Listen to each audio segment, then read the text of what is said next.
Vamos a leer el capítulo 13, versos 51 al 58. El tema de hoy es la tragedia de la familiaridad. Ese es el tema de hoy. La tragedia de la familiaridad. Familiaridad tiene que ver cuando algo es muy cotidiano, muy de todo el tiempo. ¿Sí? El verso 51 arranca diciendo: Jesús les dijo: ¿habéis entendido todas estas cosas? Ellos respondieron: sí, Señor. Él les dijo: por eso todo escriba docto en el reino de los cielos es semejante a un padre de familia que saca de su tesoro cosas nuevas y cosas viejas. Verso 53. Aconteció que cuando terminó Jesús estas parábolas, se fue de allí, y venido a su tierra les enseñaba en la sinagoga de ellos, de tal manera que se maravillaban y decían: ¿de dónde tiene esta sabiduría y estos milagros? ¿No es este el hijo del carpintero? ¿No se llama su madre María y sus hermanos Jacobo, José, Simón y Judas? ¿No están todas sus hermanas con nosotros? ¿De dónde pues tiene todas estas cosas? Y se escandalizaban de él, pero Jesús les dijo: no hay profeta sin honra sino en su propia tierra y en su casa. Y no hizo allí muchos milagros a causa de la incredulidad de ellos. Entonces el tema se llama la tragedia de la familiaridad. Esa familiaridad que tiene que ver con cuando nos acostumbramos a algo. Usted ve un rotico en algo en la casa y como ya lleva varios días viéndolo, ahí se queda rotico porque ya usted se acostumbró a ver el rotico. Hay una cosa que se llama la teoría de la ventana rota. Cuando hay un daño y no se arregla, luego uno se acostumbra a ese daño, luego hay otro daño y luego hay otro, y luego cuando usted se da cuenta todo está dañado porque usted se fue acostumbrando a eso. Y hay una ilustración de algo que se documentó a finales del siglo XIX en las cataratas del Niágara, en Canadá. Unos turistas que visitaban, porque eso es una zona turística, ¿no? Cuando ellos visitaban ese lugar y acampaban alrededor de las cataratas del Niágara, ellos mantenían o se quedaban atónitos, se quedaban sorprendidos, se quedaban ensordecidos por el rugido de esas toneladas de agua que caen por segundo allí. O sea, como eso es tan grande, el sonido era tan estrondoso que prácticamente esos turistas casi si acaso podían conciliar el sueño, porque el estruendo era majestuoso.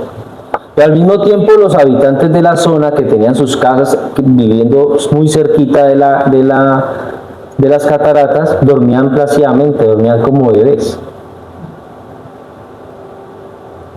Porque para ellos el estruendo majestuoso de la caída del agua en las cataratas del Niágara, que era es una de las maravillas naturales más grandes del mundo, se había convertido simplemente en un ruido de fondo para dormir. Ellos dejaron de escuchar lo majestuoso de las cataratas porque se habían acostumbrado a ello. Y eso mismo nos pasa en la iglesia, eso mismo pasa en la esfera espiritual. El peligro más grande para un cristiano o para una persona que asiste regularmente a la iglesia no es que lo persigan en la calle por su fe. Es la familiaridad con lo sagrado, el ir cada 8 días a la iglesia. Nos empezamos a acostumbrar a la forma de hablar en la iglesia, a la forma de orar en la iglesia, a la forma de predicar en la iglesia, a los términos que se utilizan dentro de la iglesia, palabras como gracia, salvación, redención, pecado, cruz, Jesús, son palabras que se vuelven costumbre escucharlas, ya no son raras, ya no son nuevas. El estruendo del evangelio deja de conmover nuestras almas. Se nos vuelve algo normal. Nos empezamos a volver inmunes a las maravillas de Dios. Por eso el texto que acabamos de leer nos muestra una escena que para mí es trágica. La escena de un pueblo entero que tuvo al creador del universo caminando en sus calles y simplemente por creerse que tenían cierta familiaridad con él, esa familiaridad se convirtió en el velo que les cegó el entendimiento y los llevó a la incredulidad y al juicio. Vamos a tratar de, con la ayuda de Dios, poder exponer estos pasajes en 5 puntos. Y el primero es la responsabilidad del escriba del reino, versos 51 y 52. La responsabilidad del escriba del reino. Dice el pasaje en el verso 51, Jesús les dijo: ¿habéis entendido todas estas cosas? Ellos respondieron: sí, Señor. Él les dijo: por eso todo escriba docto en el reino de los cielos es semejante a un padre de familia que saca de su tesoro cosas nuevas y cosas viejas. Jesús está cerrando aquí su enseñanza, el discurso de todas las parábolas del reino que hemos venido leyendo, para empezar entonces ahora a preguntarle a sus discípulos si ellos habían entendido. Él cierra con una pregunta toda su enseñanza de las parábolas. ¿Entendieron? ¿Entendieron todo lo que les acabo de decir? ¿Sí les quedó claro? Sí, clarísimo. Como cuando usted sale de la iglesia y pone el primer pie afuera, de pronto ya le olvidó la prédica. O el domingo siguiente le preguntamos qué hablamos el domingo anterior. Ellos habían escuchado una serie de parábolas y el Señor ahora les preguntaba si habían entendido. Y ellos le dijeron sí. Ahora, creemos o digamos que si ellos habían entendido realmente todo lo que Jesús les había dicho ahí, o a lo mejor tal vez no habían entendido mucho. A lo mejor el Señor Jesús sabía que tal vez no era que yo les dijo todo tan claro como decían, pero Él no les dijo: no creo que ustedes me hayan entendido. Él no dijo eso. Él no dijo aquí: ¿entendieron? Sí, no creo. Y empezó a hacer preguntas como un examen. No, Él no hizo eso. Él aceptó, no lo hizo. Ellos dicen que creyeron, que entendieron, es porque entendieron. Si nosotros suponemos que los discípulos sí entendieron, si nosotros decimos, sí, listo, si yo le contestan al Señor Jesús que sí habían entendido, entonces nosotros podemos decir que los discípulos tenían una ventaja muy amplia sobre las demás personas, porque había multitudes escuchando las parábolas. Pero muchas de estas personas también se habían ido. Muchas personas a lo largo de las parábolas o al final de las parábolas, muchas personas se fueron. Así como muchas personas salen de la iglesia sin haber entendido el sermón, sin haber escuchado el sermón bien, sin haberse preocupado por entender el sermón.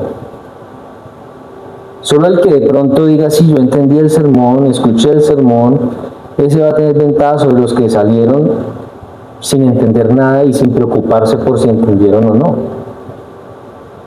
Por eso Jesús aquí introduce una figura que es la del escriba docto. Ese escriba, ustedes saben que en el contexto de la época en la que Jesús estaba hablando, el escriba era un funcionario del templo que guardaba, él custodiaba la ley. Era una persona que sabía al derecho y al revés lo que decía la Escritura, es decir, la ley para ellos, lo que para nosotros es el Antiguo Testamento.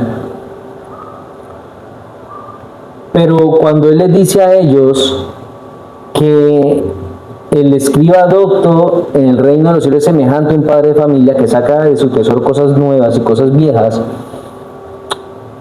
Él les está diciendo que no solamente se encarga de guardar lo antiguo, sino que entiende que todo lo antiguo converge y se cumple en lo nuevo, es decir, en la persona y en la obra de Jesús. Así que la idea principal es que los discípulos que acababan de asegurarle al Señor que sí habían entendido todo lo que se les había dicho, ahora ellos eran los responsables de llevar todo eso que habían aprendido a otras personas. como si ellos estuvieran sacando de un almacén toda su sabiduría, todo lo que ellos habían adquirido, todo ese entendimiento, y lo habían empezado a llevar, pero no solamente lo nuevo, sino también lo que ya conocían antes.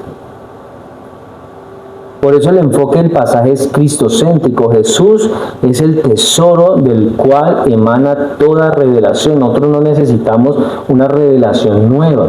Toda la revelación está ¿en quién? En Cristo. El verdadero conocimiento teológico no es solamente intelectual, no es solamente aprenderse uno que otro versículo de memoria, no es solamente entender algún contexto histórico, cultural, bíblico. Es una forma que usted y yo tenemos de mayordomía para que nosotros podamos llevarle a otras personas el alimento espiritual de la suficiencia de Cristo. Aquí lo que estaba tratando de decir Jesús cuando les pregunta a ellos que si entendieron es: después de que ustedes han sido instruidos por mí, ahora ustedes tienen un conocimiento. No solamente de las cosas que ustedes ya sabían antes, sino de todas las cosas que ahora empezaron a conocer. E incluso el conocimiento que tenían antes ahora era iluminado por la enseñanza de Jesús, era ampliado el panorama. Usted a veces le ha pasado que usted conoce algo, pero cuando alguien le habla más a fondo de ese algo, como que le amplía el entendimiento de eso que usted antes de pronto lo tenía muy, muy pequeño. Por eso nosotros pues debemos saber que una pequeña porción de la Biblia, un pasaje, no es suficiente para que nosotros podamos compartir el Evangelio. Nosotros tenemos que tener la Escritura como un deber sagrado, como un tesoro. Tenemos que entenderlas adecuadamente. El conocimiento de la Escritura consiste en que usted y yo estemos bien instruidos en todo lo que todo lo que está relacionado con el reino de los cielos, con el arte de dirigir a las personas al reino de los cielos. Saberles explicar el reino de los cielos, saberles mostrar lo que la Escritura enseña, porque en muchas iglesias se han dedicado a hablar de temas muy cotidianos, por decirlo así, pero no están enseñando lo que realmente la Escritura quiere decir. Por eso Juan Calvino decía: toda la Escritura debe ser leída con el fin de encontrar a Cristo en ella.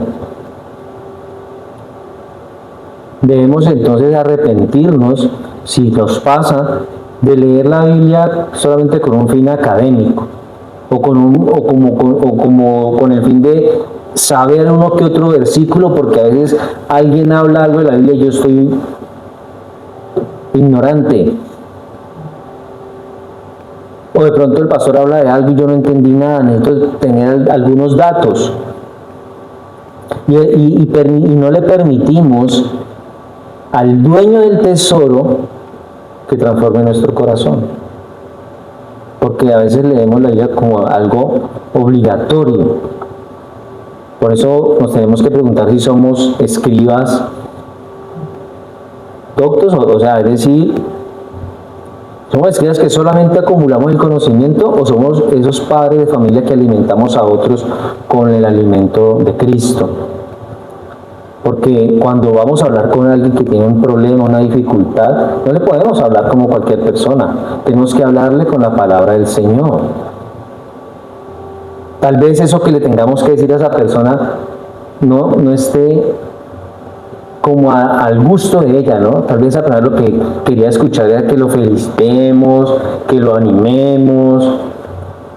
Pero tal vez lo que le tenemos que decir según la Escritura es que lo que está haciendo está mal, que no le agrada al Señor, que tiene que cambiar su forma de hacer las cosas. Tal vez lo que le vayamos a decir va en contravía de lo que esa persona tal vez quiere escuchar.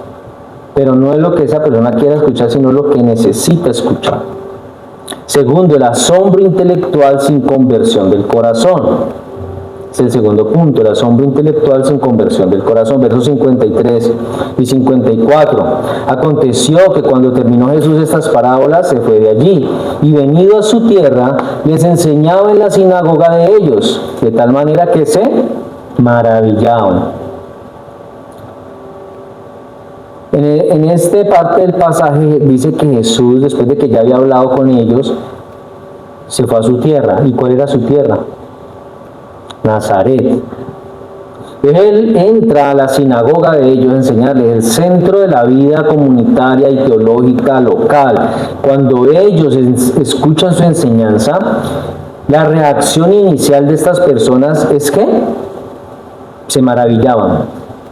Se maravillaban. La palabra griega utilizada aquí para maravillaban era exeplesonto, que literalmente significa estupefactos, quedar fuera de sí. O sea, eran tan sorprendidos como los turistas en las cataratas del Niágara cuando fueron la primera vez, que estaban tan sorprendidos que no podían dormir. Así estaban las personas en la sinagoga. Estaban fuera de sí, estupefactos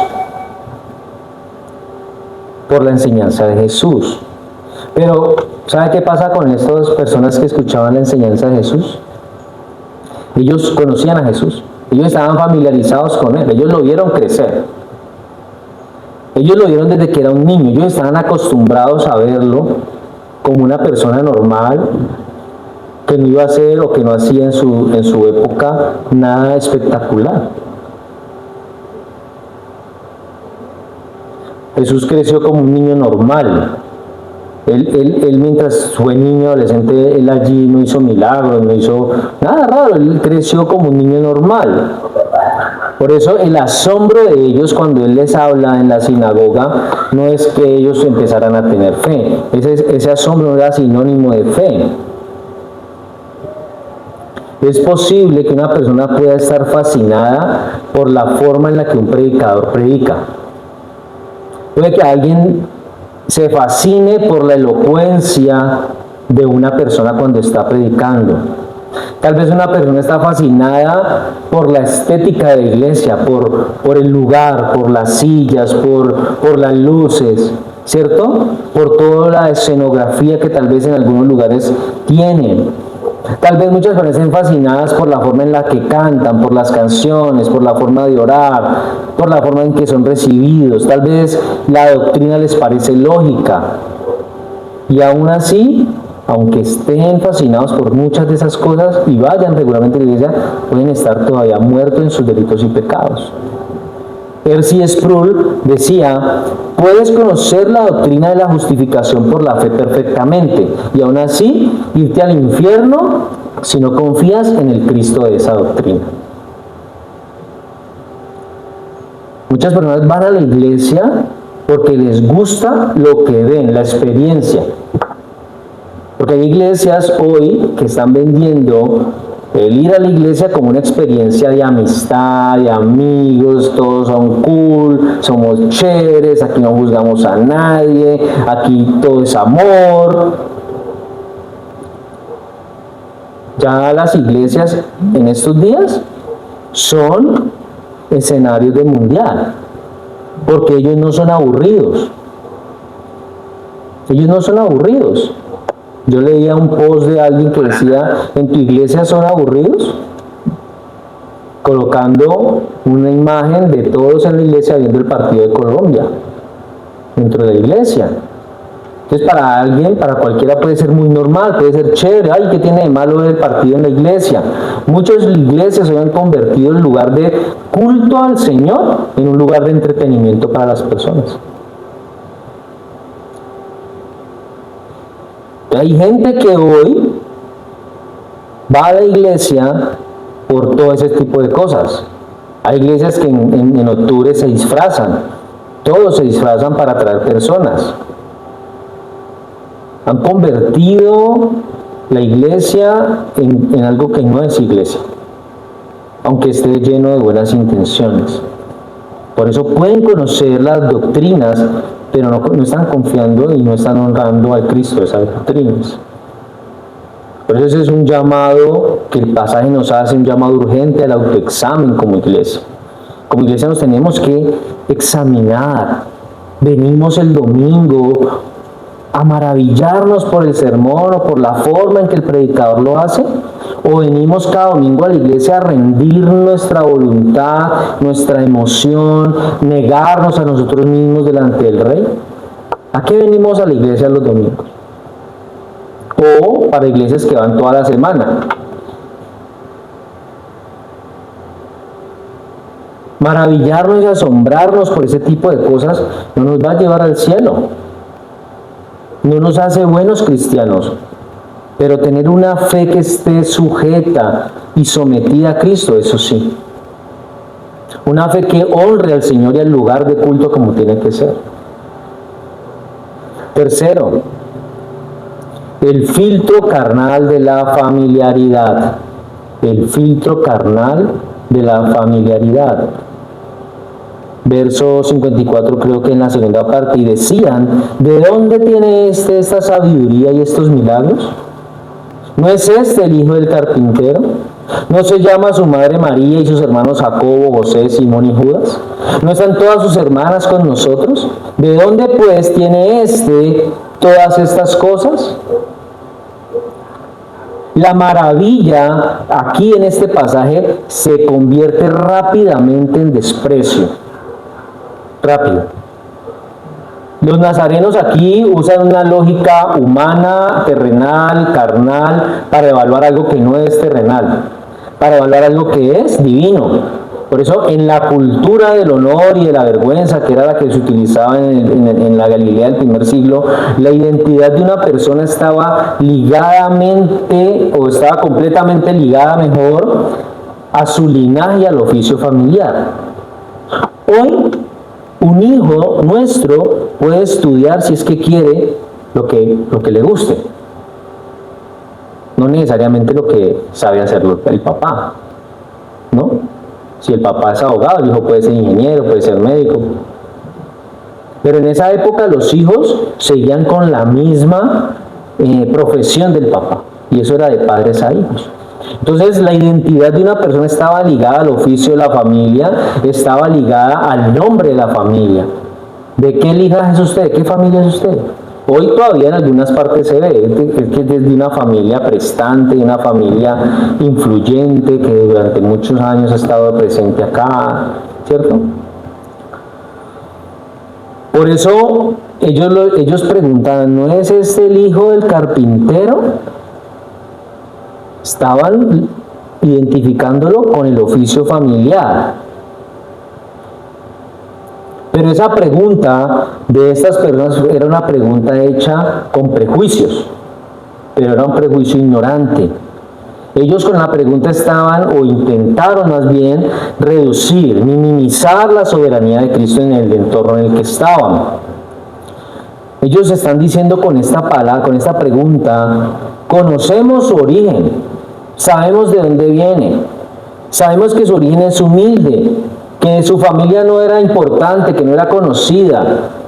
Por ende, su mensaje no puede tener autoridad. Ellos hacen una pregunta, ¿no se llama su madre María y sus hermanos Jacobo, José, Simón y Judas? ¿No están todas sus hermanas con nosotros? Esto rompe con la tradición de la Iglesia católica de que María fue virgen toda la vida. Eso va en contravía de la cultura judía, de lo importante que era para una mujer de la época tener hijos. ¿Sí? Jesús tuvo varios hermanos y varias hermanas. Pero esa pregunta de no se llama su madre María, sus hermanos, están todas sus hermanas con nosotros, era una pregunta de cierto modo insultante. Porque para ellos, para el pueblo, para la aldea, eso indicaba que la familia de Jesús era una familia, digámoslo así, no en un término malo, era oscura porque no tenía influencia, no era conocida, no era importante, no tenía una reputación, ¿sí? Ustedes, ¿y este quién es? Que viene a hablar así, si no es importante, su familia no es importante. ¿De dónde pues tiene todas estas cosas? Es decir, una persona que no tenía, por la que nadie le daba un peso y salir como con algo sorprendente, ¿no? ¿De dónde salió con todo esto? Así que ellos lo recibieron, la recepción que ellos hicieron de Jesús no era una recepción acogedora, amigable, no. Ellos estaban hablando escépticamente y despectivamente, y se refieren a Jesús como este, ¿no? Ahí dice en el pasaje, ¿no es este el hijo del carpintero? ¿De dónde tiene pues todas estas cosas? Era un término, una forma despectiva y una forma incrédula hacia Jesús. Nosotros, pues porque estamos mirando hacia atrás, vemos que el misterio de la encarnación de Jesús estaba escandalizando la mente natural de estas personas. Para muchas personas hoy en este siglo todavía se escandalizan al saber o al escuchar que Dios se encarnó. Eso es una locura, eso no entra en la mente natural. El creador del universo ahora vivía en un lugar pobre, sin influencia, con una función inicialmente de carpintero, con una familia sin influencia. Lo que no entendían era que Dios se había humillado a sí mismo tomando forma de siervo. Por eso esa familiaridad, esa costumbre, al final genera cierto menosprecio. Cuando usted cree que usted ya conoce mucho a Dios, cuando usted cree que ya conoce demasiado de Dios, entonces usted deja de temblar delante de Dios. El peligro de los hijos de personas creyentes o de los cristianos que llevan muchos años en la iglesia es evaluar la palabra de Dios y la enseñanza y la doctrina bajo el filtro de esto ya me lo sé, esto ya lo había leído antes, esto ya me lo habían explicado.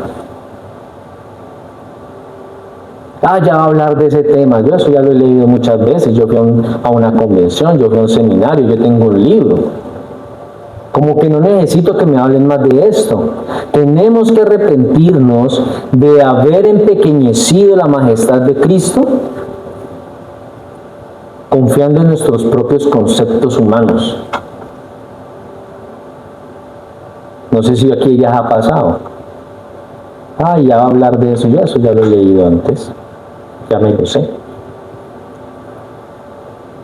Nosotros no podemos empequeñecer a Cristo. Todo lo que el Señor vaya a decir tiene que hacernos temblar, porque nosotros no podemos creer que conocemos demasiado a Dios. No importa cuántos años llevemos, yo creo que nunca nos va a alcanzar una vida para conocer al Señor. Cuarto, el escándalo del orgullo religioso, verso 57. Y se escandalizaban de él, pero Jesús les dijo, no hay profeta sin honra, sino en su propia tierra y en su casa. Aquí tenemos que notar que el pueblo de Nazaret no apreciaba a Jesús. No apreciaba a Jesús.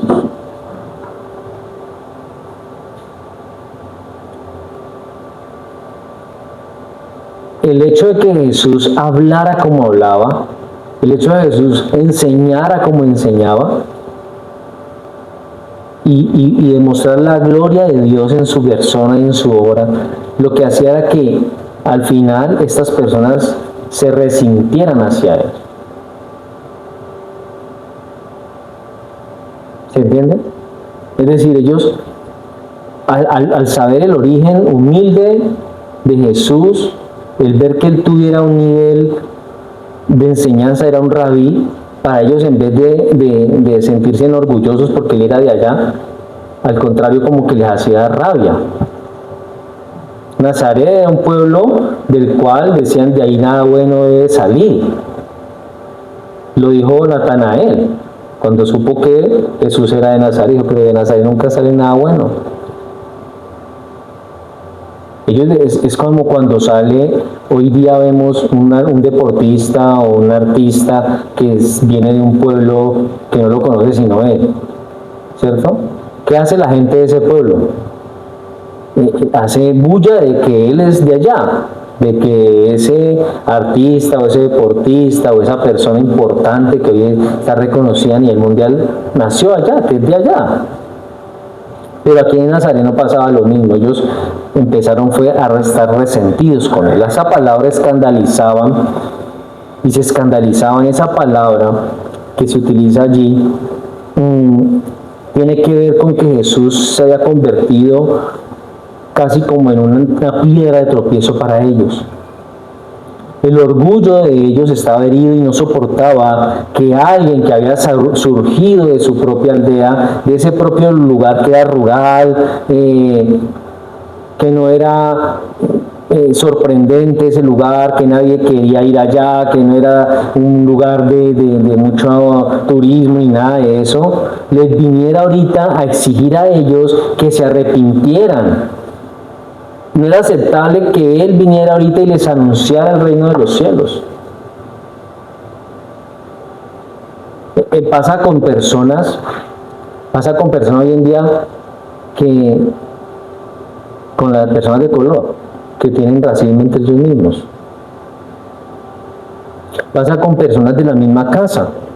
A veces no le tenemos fe y confianza a alguien de la casa y no creemos que esa persona pueda llegar a salir adelante y llegar lejos, porque resulta que en la casa nadie llegó lejos. En esas casas donde nunca nadie estudió, durante años nunca nadie estudió, nunca se pensó que alguien pudiera llegar a ser profesional en esa familia, y resulta que hubo alguien que estudió y quiso ser profesional y lo logró, y la familia no esperaba que lo fuera. Pasaba algo así aquí. Nadie esperaba que un hombre que había nacido allá ahorita viniera a hablarles de Dios y llamarlos al arrepentimiento. Por eso Jesús cita un proverbio de su época para exponer la dureza del corazón de ellos, cuando les dice que no hay profeta sin honra. Esa familiaridad, ese conocer a Jesús o ese creer que lo conocían porque lo vieron desde niño allá, cegó el corazón de ellos. Cuando dice que no hay profeta sin honra, sino en su propia tierra y en su casa. Es algo como lo que estaba diciendo ahora. Tenemos muchas veces una idea incorrecta acerca de lo que significa ser espiritual. Si hablamos ya de lo que tiene que ver con nuestra fe. A veces pensamos que una persona en nuestra casa que es espiritual, o cuando creemos que una persona es espiritual, es creer que esa persona es rara, ¿no? Que una persona espiritual es rara, que esa persona que es espiritual tiene que ser muy extraña. Por eso cuando tenemos a alguien que es espiritual viviendo en nuestra casa, que estamos cercanos a esa persona que verdaderamente es espiritual, pero que vemos que es normal, porque se enoja, porque ve televisión, porque hace ciertas actividades, es una persona normal, pero es espiritual. Entonces pensamos que no es espiritual finalmente porque es normal. Eso es un concepto errado. Ser espiritual no quiere decir que tenga que ser raro. Es una persona normal. Por eso el ser humano en su condición caída, en medio de su naturaleza caída, odia la soberanía de Dios, como lo afirmaba Martín Lutero. Él decía, la naturaleza humana es tal que prefiere ganarse el cielo por sus propios méritos antes que recibirlo como un regalo de la pura gracia de Dios en un Cristo humilde.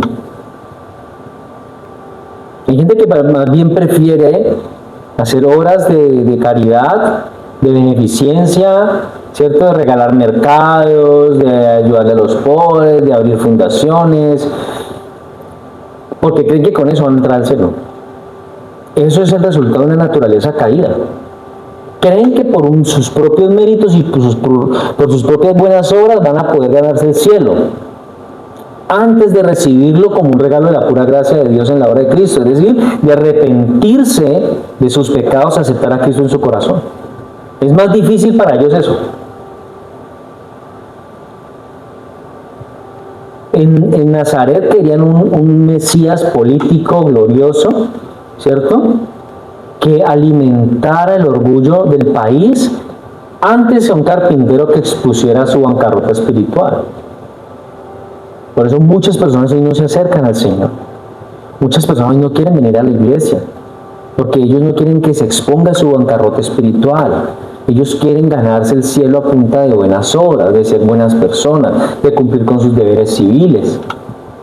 No es que yo no maltrato a las mascotas ni a los animales, yo trato bien al prójimo, yo pago mis impuestos, tengo una fundación que le ayuda a madres cabeza de hogar, tengo una fundación que le ayuda a personas en condición de calle, y todo eso es bonito, pero eso no lo va a llevar al cielo.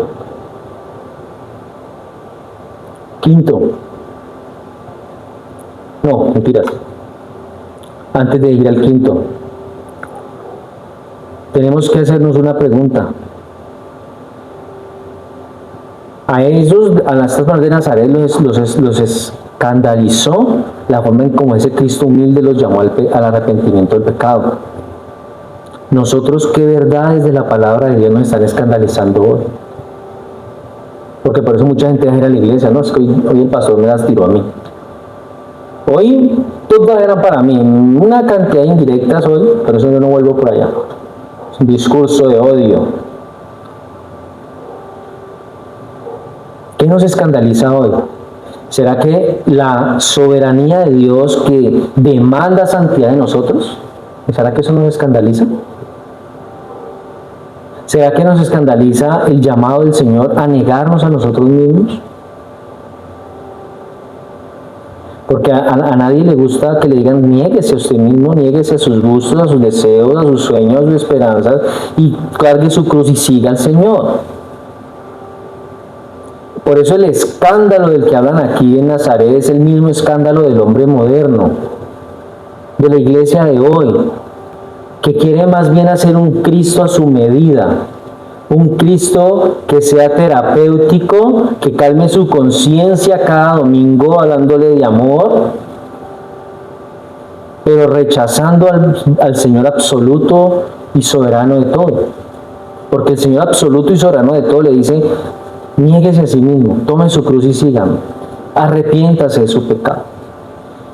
El Cristo de la Biblia no te está diciendo yo te amo como eres. Si estás aquí es porque te amo a pesar de lo malo que es usted. Pero a la gente no se le puede decir que es mala. ¿Por qué?